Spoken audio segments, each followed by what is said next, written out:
Let me start off really quickly because you've been here for a couple of days now, and I know you do these events occasionally, and I also had the chance to see you helping indoctrinate a girl in a cool fight pose for a picture earlier. Do you really enjoy getting a chance to hearing direct feedback and meeting people like this? I love conventions. I absolutely love doing stuff like this. One, you get to start seeing the same faces over and over again, so I really have developed actual friendships with people more than just like, oh, hi, what's your name, and do you like the show? And now it's like, oh, how was the rest of that trip? How was their family member or whatever? So you really get to start knowing people, and it's really wonderful. And getting to see the cosplay, I think the cosplay is my absolute favorite during a convention because I love seeing people dressed up and just kind of like going full geek mode and like doing it and just being like, this is who I really am, and I love it. And just the amount of work that they put into costumes. Yeah, I just started working with Warbler. Does anybody here use that stuff for anything? Okay, first of all, it's burnt the crap out of myself. But then two, it's so hard, like it's stuck, it's this material that you use, you can cut it into shapes, and then you use this like heating thing to bend it, and you can mold it, but then it's like a little sticky. So anyway, it's been kind of like one disaster after another, but I think I have like a crown made now. But anyway. Okay. It only took like a week. Cosplayer in training. So much respect to you guys. Now, and have you had cosplayers come up to you, as Nyssa or as Mira? Have you had that happen? Yeah, more and more lately, people have been starting to dress up as Nyssa, and I love it. But first of all, anybody who dresses up from Arrow, I'm so impressed because, especially Nyssa, it's not like you've ever really seen her costume full on. So I know that for sure that they were pausing frame by frame, kind of going like, oh, what's this? And then some people actually contacted me like, okay, do you actually have a knife on your boot? Is it on the inside or is it the outside? What color is it? And I'm like, what? Because I didn't understand what was happening. The detail work is amazing. Yeah, and then somebody rocks up and they have it like full on, and you're like, whoa. So I'm really impressed. Cosplay just impresses me. Well, let's talk about Nyssa. Let's talk about your work on Arrow. Now, When I got the assignment to do this Q&A, I called my wife and I said, I'm going to do this thing with Katrina. I said, it's also kind of daunting when they go, you're going to be interviewing Nyssa Ghul in the arena. In the arena. Like our voices are like echoing back at us. It's epic. Like being up here, somebody needs to come up here later because this is just like, no. I know, you want later after. I can't see you, really. But now in fact, you're kind of noted now for doing these physical roles. And let's talk, is that natural going in for you, or are you like, kind of learning to go along with the choreography and what have you? I think I'm pretty good at faking my way through things. Well, I think we could agree that you're pretty good at faking your way through these things. I grew up as a dancer, so I had 20-some years of dance experience under my belt, and then eventually I started doing Taekwondo, and that was kind of easy just because of my dancing. And then same thing with the fight choreography, it's basically just learning dance movements. And well, that's what I want, and because we watch the shows and we go, it looks cool as how these things that you're doing or the other characters are doing, but we wonder how difficult is it? Sometimes we watch the behind the scenes and the extras on stuff, and we see choreography with the lines and what have you. But how difficult is it to learn that choreography, and is it easier because you've had dance training? Well, for me it is, I feel like I'm blessed because it is easy for me to pick up the choreography. So you show me once or twice and I've kind of got it down. It just gets a little scary because all of a sudden they're like, and here's a weapon, and here's a knife, and I'll swing it at this guy's head and miss. And you're like, ooh, okay. So that's when it starts to get a little stressful, is when you know that there's somebody standing in front of you who you could potentially hurt if you forget your choreography or if you miscalculate and swing. So that's the stressful part of it. But the stunties are trained to be aware that we are actors and we usually don't know what we're doing, so they have like really good duck reflexes. So, or just really thick skulls. And you're also working on a TV schedule. It's not like you don't have a lot of time to do this. So the first episode that I worked on Arrow, I had the luxury of going up there a day early, and they spent about 6 hours teaching me the entire fight sequence, and I got to rehearse it, got to take some breaks and go back to rehearsing it. But then as the series went on, there was no time. So they would actually be like, okay, go through hair and makeup, put on your costume, you get to set, and like, okay, so this is the choreography that you're doing right now. And you're like, oh, okay. So then they teach you about 8 beats of something, and they're like, and go. Like, oh my God. So that's kind of what it's turned into. But like I said, because I've been a dancer, and it helps me out. But for the people on Arrow, because it's like anything, the more you do it, the easier it becomes. So I think anybody that was struggling with choreography at the beginning, at this point, 5 seasons into it, they're just like, okay, give it to me and I got it. Right, yeah. So you guys have a shorthand by this point, I have to assume.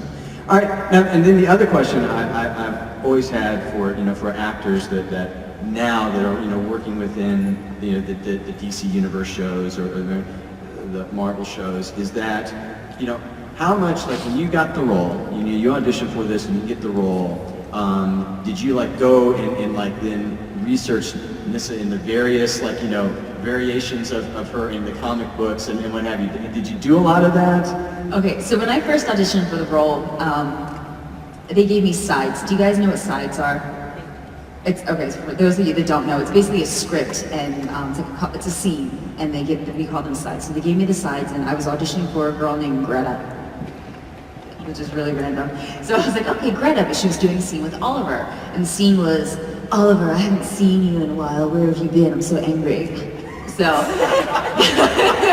that was essentially the scene that I was doing, and it was like, you're gonna regret leaving me, and that was the scene. So they're like, awesome, come back and do it again, but we want you to do a chemistry test with this girl named Katie Lotz. And I was like, okay, cool, when am I gonna get the new sides? I'm like, no, use the same sides.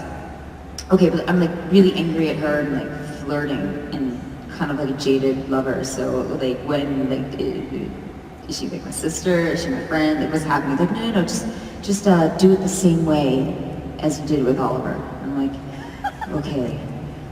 Am I a lesbian?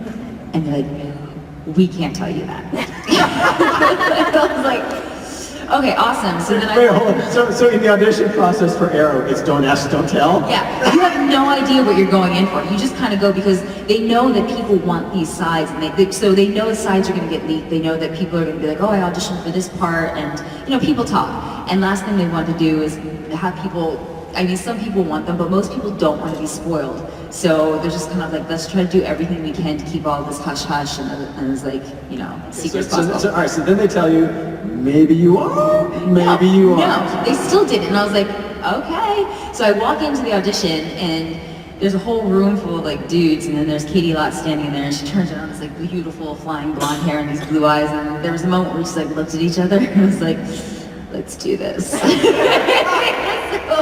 And then like, I'm taller than she is, and we've never worked together before, and I remember at one point I'm like, she's just standing there like, Nyssa, or Greta, I don't love you anymore, and I'm like, circling her, and I just felt like I was like prowling on this like little pretty thing. I'm like, who am I right now?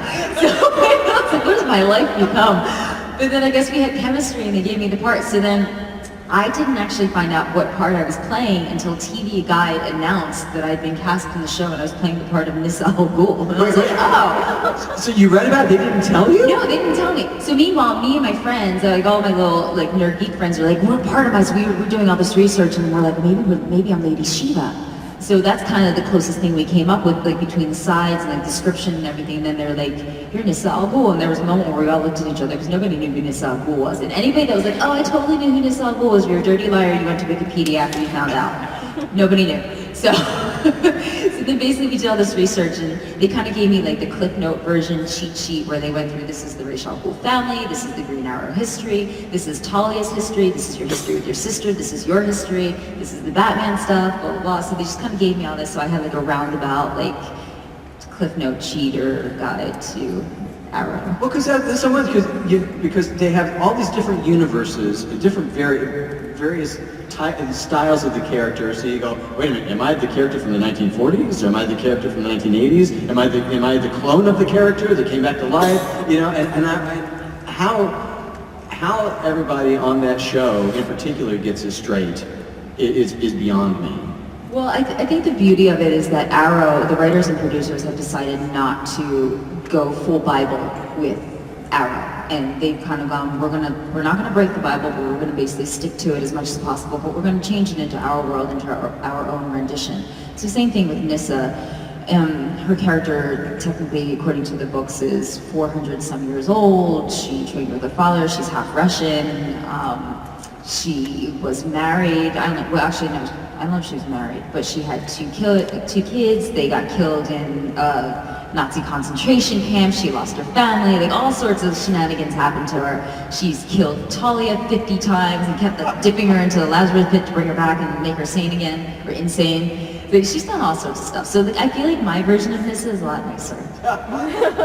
And here's the other thing, all right, Arrow, I mean, and the Arrow and Flash and these shows, they have a great sense of humor about them. Arrow certainly does. But your character has no sense of humor whatsoever. And so I always wondered, because we were talking to Adrian Pasdar yesterday, and he was talking about Agents of S.H.I.E.L.D. and how, there's a sense of humor, but his character has to be the stick in the mud, and the guys are, hey, serious here, kind of thing. And I wonder what that's like to be that actor on the set that goes, okay, everybody else gets to be jokey, but I have to come in and, and be the jerk, what? I love it. My favorite thing about Nyssa is that, she's a recur on the show, so she just kind of comes in, wrecks house, and then is like, peace out. I love it. She just does her own thing, and whether or not she chooses to, or she is a bad guy or a good guy, kind of depends on what her agenda is that day, and if you agree with it or not. So I love that about her. But I remember when I did the French fry scene with Katie Cassidy, where we were dipping the fries into the shake and everything, I remember thinking, oh my gosh, Nyssa's about to smile. And I remember sitting there thinking, how big would she smile? Would it be like a full-on, teeth showing smile? Or would it be like, those people that don't like to smile and they're like... So I was like, oh, maybe she's like one of those. And so just sitting there, where Katie Cassidy and I were sitting there discussing smile level for Nyssa. It was really bizarre because I've never had to have that conversation before. That is hilarious. Now, I also love it because, I love finding out, how someone got to, to the point where they are now. And starting off, I don't know if you guys know this, you were, was it Miss New Jersey Teen USA? Miss New Jersey Teen USA. It's not a joke. Yes. That's awesome. That is awesome. All right, so you have to tell us right now. Don't you have to have the talent? What was your talent? What did you do? For a couple years, I danced, and then I realized very quickly that dancers never win and singers always win. So then we switched over to singing, and then I won. All right. Okay. All right. So you did the pageant thing. And then did that lead directly into acting? How did you make the transition of doing that? The interesting thing about pageants, my mom started me off probably when I was 5 or 6 doing them, and it's because they always give out money for college.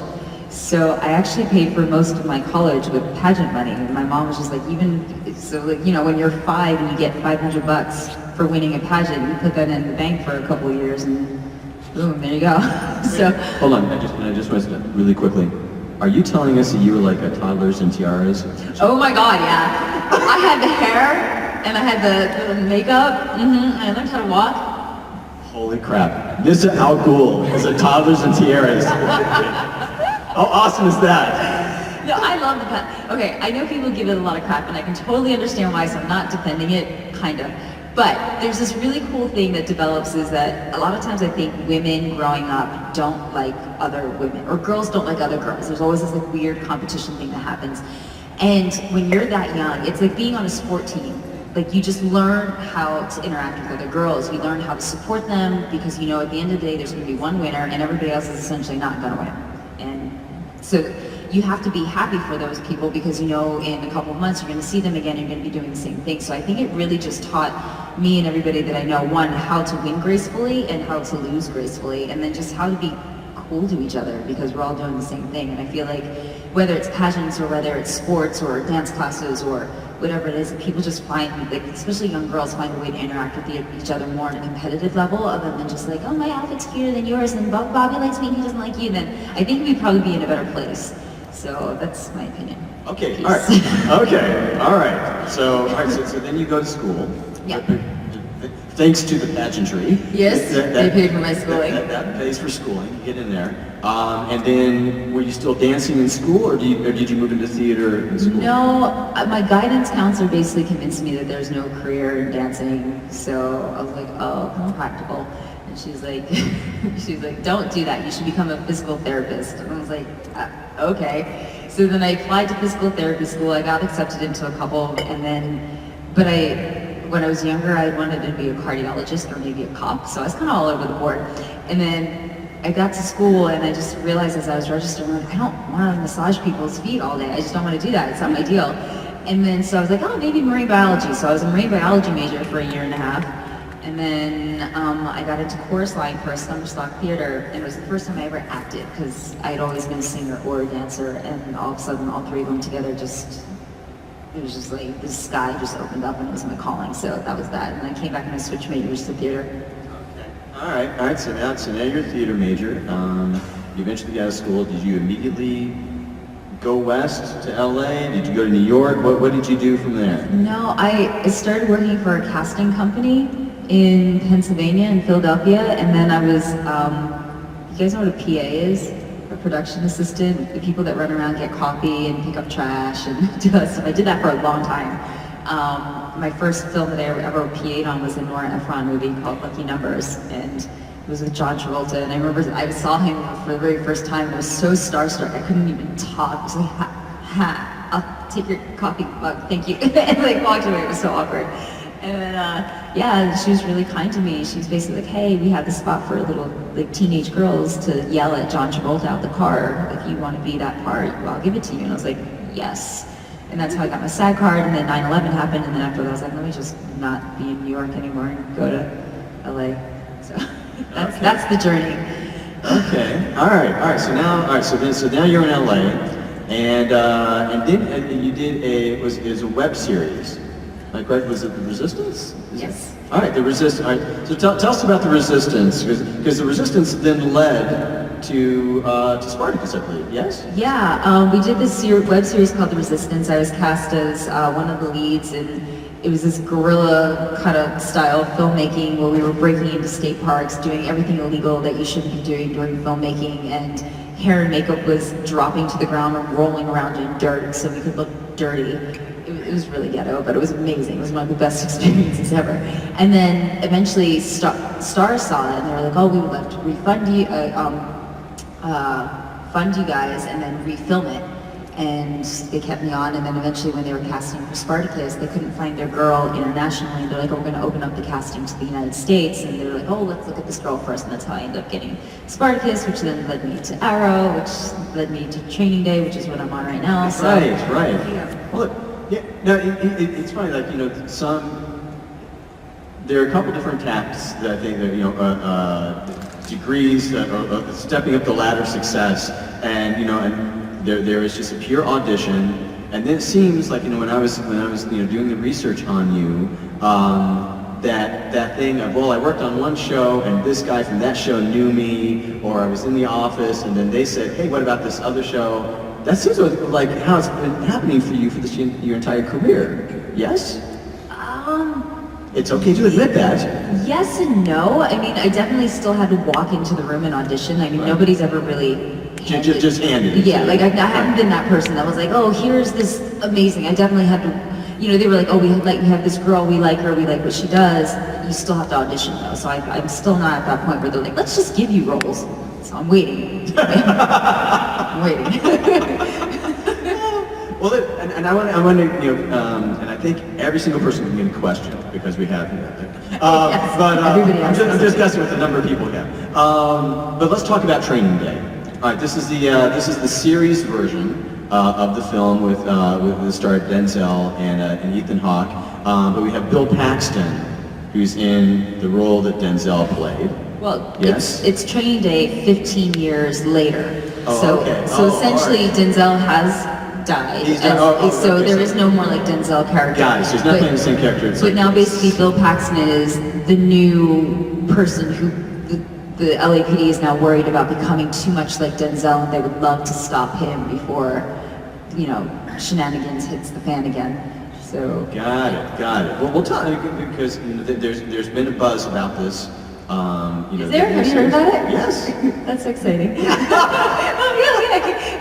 Because you get on new shows and you don't know if they're going to be good or if like people are going to like them. So it's always like, oh, let's see what happens. Yeah. No, I've heard it. Now, I know Bill, because I'm from Dallas and Fort Worth. But regardless of that, yes, there's a buzz about the show. So I was very curious to talk to you about it, and one reason is because this is a departure from Arrow and Spartacus. You've been in these lands of fantasy and comic book worlds, and now you literally are on the streets. Yeah. So is that a little bit of a relief to be a real person, so to speak? No, yes and no.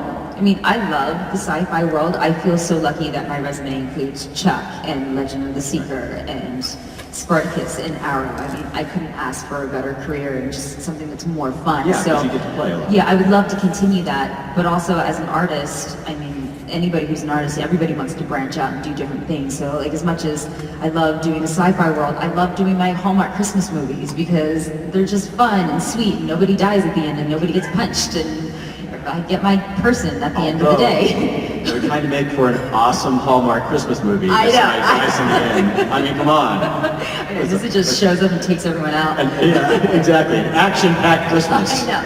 So I love doing that, but it's also just really nice to know that I can play. It's also just for my ego and my validation and just kind of going, I am an actor who can do a legit, just straight acting role. Even though my character is still badass on the show, and I think chicks are really going to dig her because she's just hard. So it's not that much of a departure. There's just no costumes. Okay.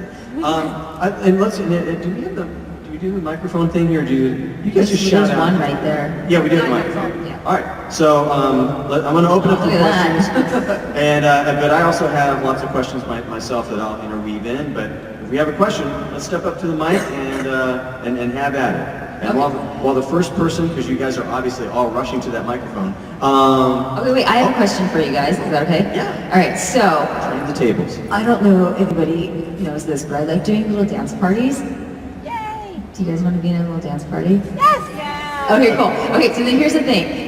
I need somebody with a phone that has a song on it that's like a danceable song. Anybody have this?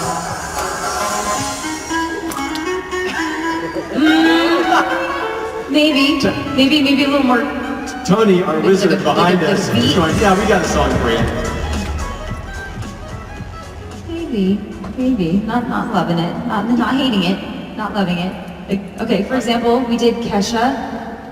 Okay, like maybe more like, anybody have a song? All right. Anyone? Oh my God, you guys are so shy. Is it Sunday morning? Okay. We need like coffee injected into me. In the morning, feeling like pizza. Okay, this is the song we just did though, so we need a new song that's similar to this one. I know. He's like, oh my God. The pressure to find a song.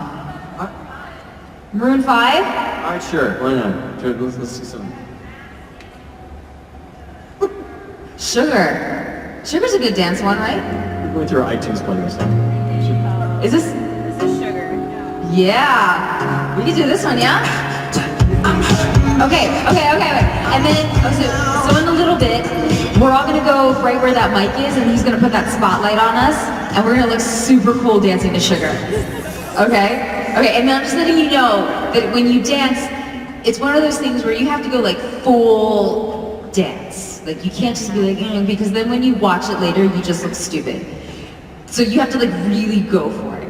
Okay. This is Nyssa Ghul telling you to do this. So if you do not dance, there's going to be a bunch of ninjas in here. Okay, so at the end of the panel, after the questions, we're going to do a dance party. So if you would like to be a part of this dance party, gather around that microphone, and it's going to be like full on. Katrina Law's dance party. Okay. All right. Okay. Questions. Okay. All right. Questions. Nobody. No? All right. Good. Hi. So, So, the Arrow cast, and especially John Barrowman, Yes. are pretty well known for pranks Uh-huh. on the set.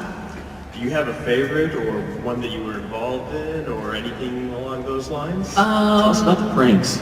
John Barrowman has told me one of the few stories that has actually been able to make me gag, like literally gag. So we love John Barrowman, so we'll stick to him. This one was told to me at a convention. So there's a dude who's dressed up like the Green Arrow, and he's in full costume, and he's at the men's urinal doing his business. You know, as you do. And there's a gentleman who just walked out of the men's stall, and he sees a guy run up to the Green Arrow while he's at the urinal doing his business, and he goes, "You have failed the city," and then runs away. And the guy at the urinal is like, huh? And the guy coming out of the stall basically goes, dude, I'm just letting you know, that was John Barrowman. And so that's kind of what John Barrowman does. John Barrowman tells the guy at the urinal that you have failed the city. Yes. So inappropriate, so wonderful. Love working with him. Hello, love. How are you? How are you? Good. Mine was kind of a random question. Is in Arrow how Nyssa asked Oliver to defeat basically Merlin because she can't. Is there a reason why? Because Nyssa has like years of training in League of Assassins. Oliver has like 8 years. So there are certain questions you don't think about too much, but but the reasoning that we came up with that Nyssa couldn't defeat Merlin was when he put her in the dungeon, she basically kind of went on this hunger strike. So she wasn't eating, she wasn't training, she wasn't doing anything, she was being very stagnant. So basically she was in there for months, just kind of withering away, so to speak. She wasn't doing anything. Meanwhile, Malcolm Merlin was still training, but the biggest thing was he was dipping himself into the Lazarus pit pretty much every single day. And that gives you almost like a superhuman strength to regenerates you. So one of the reasons why my father was pretty much undefeatable was because he kept dipping himself into the pit. So that's kind of what we figured, was that he was getting stronger while Nyssa was just kind of getting weaker while she was in confinement. Also, I love your dog. Thank you, I love him too. This actually brings up a question that I always have when you talk about, actors need justifications for why you're doing things.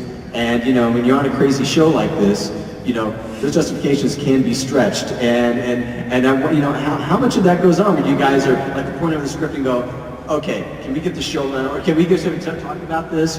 You know what, I feel like Steven is constantly doing that, which is one of the reasons why the show is so great, is because he works really well with the writers and going, I don't know why this would happen, or I don't feel justified, let's work this so that I as an actor and a performer and this character can make it real as possible. And the writers and producers have been great working with him.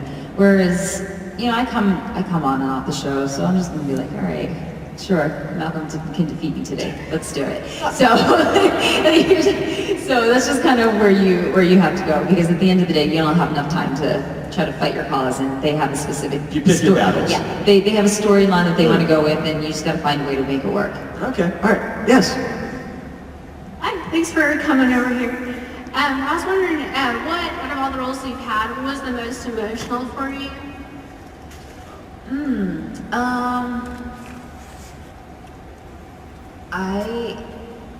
I think Mira on Spartacus was pretty emotional. Also as a journey, because we ended up losing our lead actor. I don't know if anybody knows that, but he ended up succumbing to non-Hodgkin's lymphoma. He lost a battle with it. So that one, it was a very emotional journey for the entire cast and crew to go through. But then at the end, when my character, spoiler alert, was killed, it was almost like saying goodbye to New Zealand, saying goodbye to the show, saying goodbye to the cast, saying goodbye to like a really epic experience. And Spartacus was my big breakout role, so much heart and soul went into that as a production, and also just having that be, I don't know, your first time in anything, you're just kind of like, oh my god, this is amazing, and it just kind of, it becomes more and more normal as the career goes on. But that first one that really just kind of makes you go, oh my god, did I just like do something pretty cool? That was really emotional. And I just remember on the day when my character was killed, just kind of like just tears just like all day long. It was just like, but I remember just like, it was really weird because I was like talking to people and having conversations, like, you're still crying, and I'm like, I don't know, it's fine. I was like, it was a pretty emotional day. Thank you. Well, that brings up a question. You know, again, when you're doing, you know, fantastical shows and things like that, do you have a desire? Do you go, I need to get back to the theater. I need to do something, you know, because I'm doing fight scenes and things like this, but I need to exercise other actor muscles. Do you have this? You know, I hear a lot of people wanting to go back and forth. I did a lot of theater when I first started off. I got a degree in theater, so I've done it. I don't know, maybe I get my instant feedback fix from the conventions, but I'm pretty happy just being relatively quiet and private about my work and then just kind of having it shown later. So, and then I can just kind of like chill at home while that's happening. So I'm happy enough doing television. Not saying that I wouldn't want to, but Right. Okay. All right. Yes. hello, lovely. Hi, so you're talking about doing some of your own stunts. How much of your own stunts do you do on Arrow, and at what point does maybe a stunt double have to come into play? So anytime I'm falling off of a building or getting hit by a car or, you know, like anything major, it's usually not me. I did try to do those silk things, you know, like and apparently those silk things are stretchy. I had no idea because every time I pulled myself up and I was like, oh, I just did something, and then my butt would hit the ground again, like, oh, okay. And then after about 30 seconds of trying, I was winded, my arms were burning, and I was like, you know what, Atlin, you're a really great stunt double. You make me look good. And she's more in shape than I am, so it looks like her butt is like a lot more toned. So I'm just like, yeah, film that going up a rope, and I will be like, that's mine. I did spots, a lot of them yesterday. So on Spartacus, I did all my own stunts. So, but they also weren't asking me to do anything crazy. On Arrow, due to timing, most of the time they have the stunt doubles ready just because they don't have time to teach us the choreography and then have us execute it well. And but I think I probably do maybe 40% of my own stunts on it, which is good because it's 14-hour days. There's no part of me that really wants to be doing my stunts all day long because I'm just be tired. So. All right. Okay. Let's talk about the dance room quickly. I mean, you know, you haven't had a chance to dance in your acting jobs yet. No. No. And would that be a goal? Would that be fun to do? Yeah, I mean, I would love to. I would love to be able to sing on one of the shows as well. So we'll see. We'll see what the career brings. I could see that happening. I could totally see that happening. I think it might be safer for me to sing now more than it would be to dance, because I haven't danced in quite a few years. I mean, I can still like kick my leg, but I can't hold it there or do anything pretty with it. So that was like back in the day. All right. Oh, and your husband is an actor, and I'm curious as to how you, because I'm always when actor couples, I'm always fascinated to see how they kind of manage their careers, because oftentimes you guys are doing different things and what have you. How do you guys manage that? Well, I think the biggest thing is neither one of us will accept a job where we're away from each other for more than 3 weeks.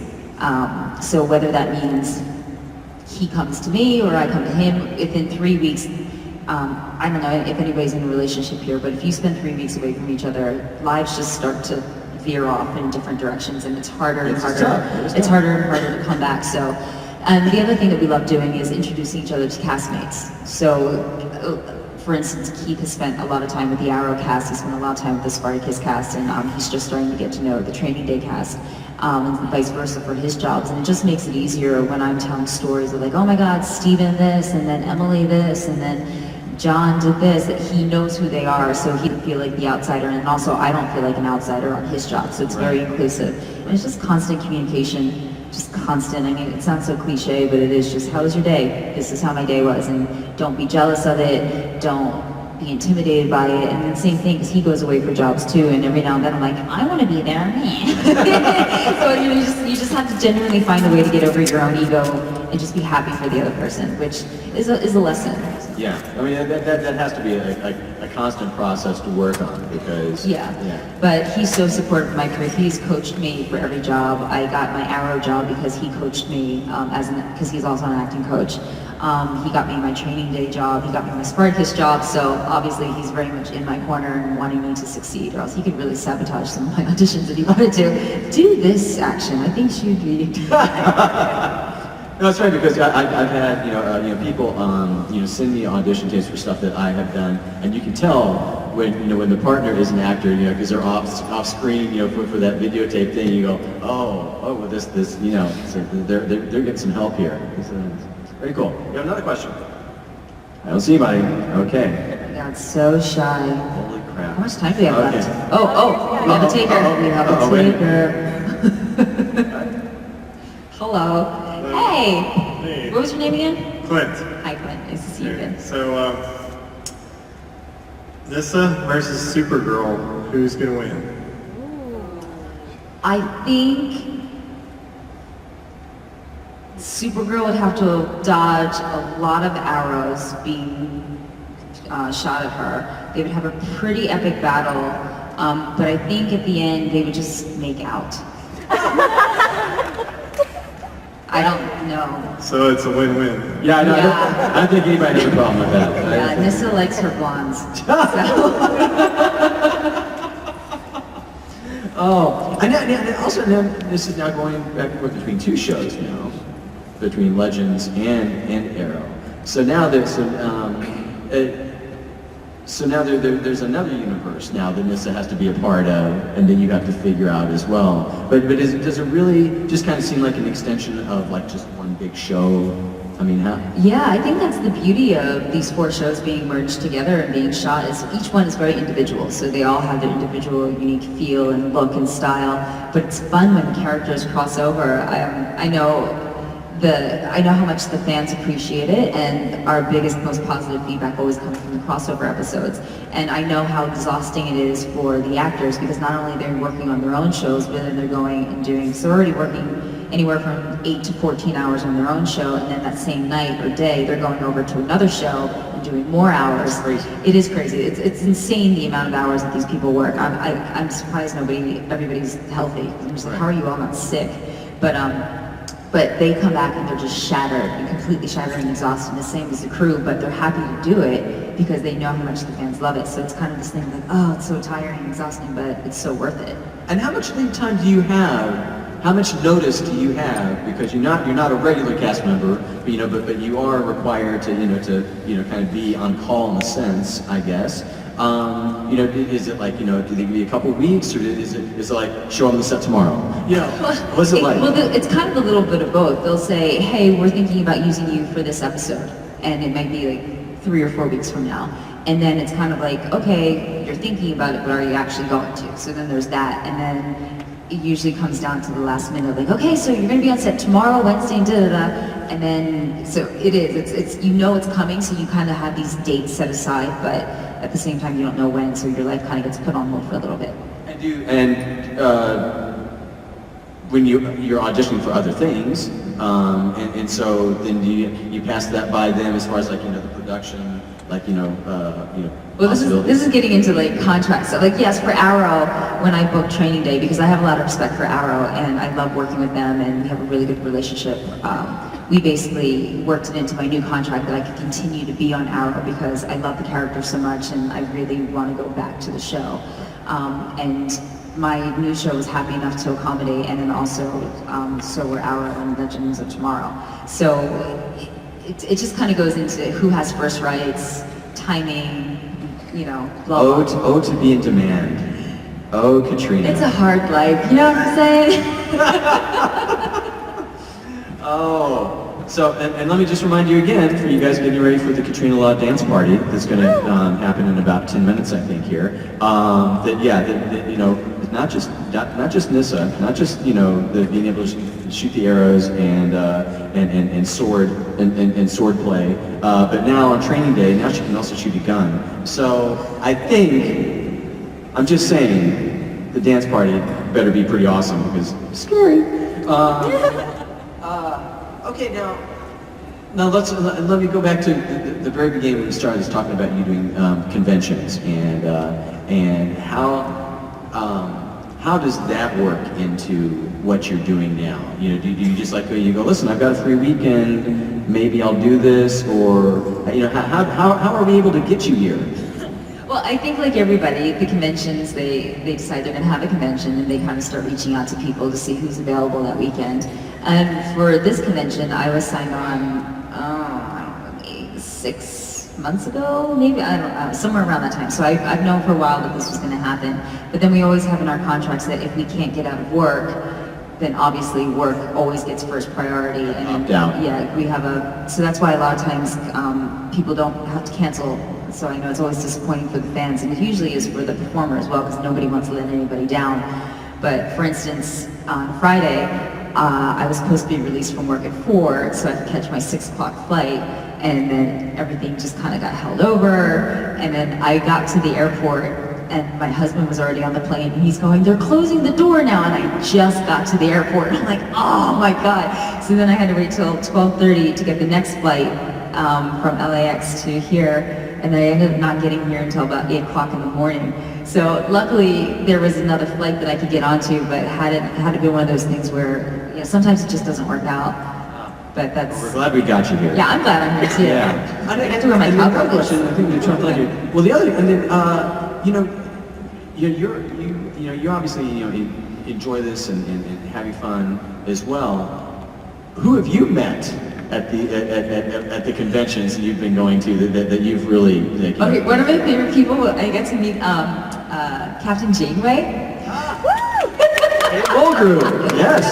Aw. So, and then, who else did I actually didn't meet her, but she just agreed, I don't know if she'll actually do it, but 7 of 9, Jerry Ryan. Oh, Jerry Ryan. So she just agreed to do a Kid Crusaders photo. So it's basically a charity that I help run, and basically I get celebrities to pose with kittens, and then we sell the autographs and the photo, and then all the proceeds go directly to helping the animals, and she just agreed to do it. And there's a part of me that was like, oh yeah, that's super cool. And I was like, oh my God, Jerry Ryan. So yeah, 7 of 9 is hot. So obviously there's some Trekkie going on over here. Yeah. Wow. I'm a Star Trek girl. Nice.